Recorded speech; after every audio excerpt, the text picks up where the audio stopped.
बेगूसराय दुनिया में सबसे प्रदूषित शहर के तौर पर सामने आया है।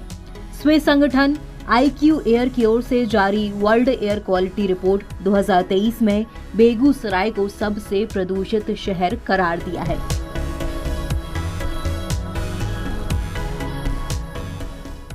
बेगूसराय के सांसद और केंद्रीय मंत्री गिरिराज सिंह ने भी इस पर चिंता जाहिर की है और कल कारखानों की वजह से प्रदूषण बढ़ने की बात कही।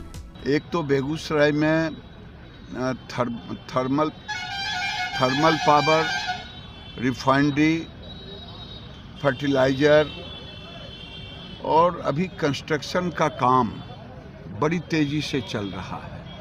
प्रदूषण की क्वालिटी घटने से स्वाभाविक है, हमें भी चिंता है, लेकिन जल्द ये सारे जो डेवलपमेंट के काम हैं वो भी एक बाधक है प्रदूषण, बढ़ते हुए प्रदूषण, और चिंता का विषय भी है। आप सड़कों पर निर्माण के दौरान देख सकते हैं कि किस कदर धूल कण हवा में उड़ रही है। सबसे प्रदूषित शहर की रिपोर्ट आने के बाद बेगूसराय के लोगों में चिंता बढ़ गई है।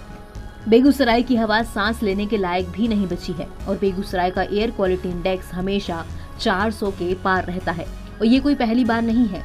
बीते कई सालों से बेगूसराय का वातावरण काफी खराब है। स्थानीय लोगों की माने तो बेगूसराय में कई बड़े कल कारखाने हैं, जिसमें खासकर Barauni refinery, thermal power, NTPC, खाद कारखाना, पेप्सी प्लांट समेत दर्जनों, सैकड़ों और बड़े कल कारखाने बेगूसराय में हैं।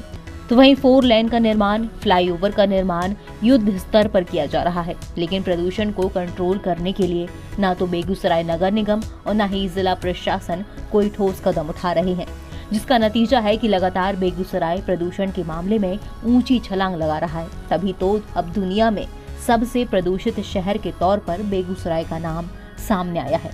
स्थानीय लोगों ने कहा कि सड़कों पर चलने में काफी परेशानी होती है, धूल कण से सांस लेने में तकलीफ होने लगी है, हर घर में खांसी और सांस की समस्या उत्पन्न होने लगी है। प्रदूषण में देखिए, अब ये है कि अब तो हम लोग सब कुछ बिजली से चलाने लगे हैं। जहाँ तक कि है धुआं धक्कर का मामला कम है, लेकिन फिर भी हम लोग जो वेस्टेज होता है, कचरा होता है, साफ सफाई नहीं कर पाते हैं। नाला जहाँ तहाँ ओवरफ्लो है, कूड़ा कचरा हम लोग डाल देते हैं, जो कि प्लास्टिक पॉलीथीन जल्दी आसानी से करोड़ों हजारों वर्ष में वो गलता है।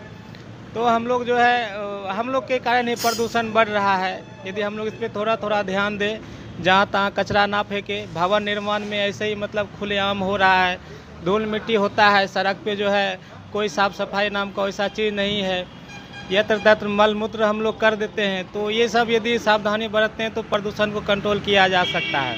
आदमी को घुटन सा महसूस हो रहा है बेगूसराय में, सांस लेना मुश्किल है, जीना दुर्लभ है। विश्व में नंबर 1 दिया है बेगूसराय का वायु प्रदूषण में। क्या वजह मानते हैं? कल कारखाना, गाड़ी घोड़ा और क्या, आदमी का लिविंग स्टाइल क्या होना चाहिए? स्वच्छ होना चाहिए, CNG ज़्यादा चलना चाहिए, पेट्रोल डीजल गाड़ियाँ, कल कारखाना, कोयला, भी सोलर सिस्टम चलाना चाहिए। सरकार से क्या मांग कर रही है? सरकार से चाहते हैं स्वच्छ हवा भी तो कम से कम मुफ्त में मिलता है, वो हवा स्वच्छ मिलना चाहिए। अभी बेगूसराय में सर इतना प्रदूषण है, नाम मत लीजिए। सांस उस लेने में इतना गंदगी जा रहा है, बहुत सारा प्रदूषण फैल रहा है बेगूसराय में। क्या तो दिक्कत होता है? बहुत सांस लेने में प्रॉब्लम होता है, गाड़ी उड़ी इतना चलता है, गर्दा धूल भी उड़ता है।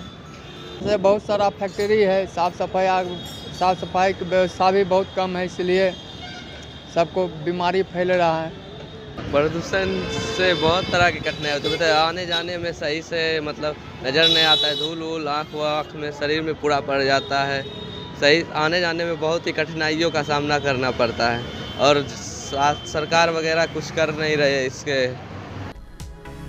बेगूसराय में बढ़ते प्रदूषण को लेकर DM रोशन कुशवाहा ने भी चिंता जाहिर की। DM ने कहा कि बरौनी रिफाइनरी का एक्सटेंशन हो रहा है और कई कल कारखाने हैं, उनको निर्देशित किया गया है कि जल का छिड़काव करें और कैसे प्रदूषण को रोका जाए, इस पर काम करें। देखिए, प्रदूषण एक ऐसी समस्या हो गई है जो सभी शहरी क्षेत्रों में खासतौर से काफ़ी प्रभावित कर रही है।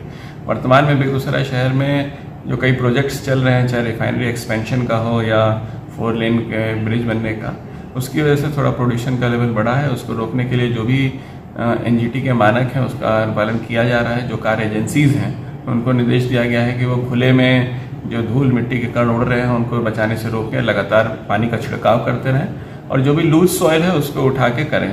साथ ही साथ जो पेड़ों के कटाव होने की वजह से भी देखा गया है कि जो पॉल्यूशन का लेवल बढ़ा है उसके लिए व्यापक पैमाने पे पिछले वर्ष बरसात के समय वृक्षारोपण का कार्यक्रम किया गया था और इस साल भी हम लोग जितना भी हमारा 4 लेन है, जितने भी शहर के जो खाली इलाके हैं जो सड़कों के किनारे, उन जगहों पे बड़े पैमाने पे पेड़ लगाएंगे ताकि जो प्रदूषण का स्तर है वो बच सके। इसके साथ ही साथ कई अन्य तरीके के और प्रदूषण जो है जो कूड़े को जलाने की वजह से जो गैस निकलती हैं या जो कुछ सामान सड़ने की वजह से दुर्गंध या इस तरह की चीज़ें होती हैं, उनको भी ठीक करने के लिए हम लोगों ने कार्रवाई की रही है। लोगों से भी अनुरोध किया गया है कि वैसे जो प्लास्टिक के सामान जो इस्तेमाल करते हैं और जो आगे चल के कहीं इधर उधर फेंक दिए जाते हैं या उसको जलाते हैं, वो ना करें, अपितु जो हमारे नगर निगम के जो गाड़ियां हैं उसमें उसको दें ताकि उसका सही तरीके से वेस्ट डिस्पोजल हम लोग कर सकें और जो प्रदूषण का स्तर है उसको हम लोग कम करें। NBT ऑनलाइन की रिपोर्ट।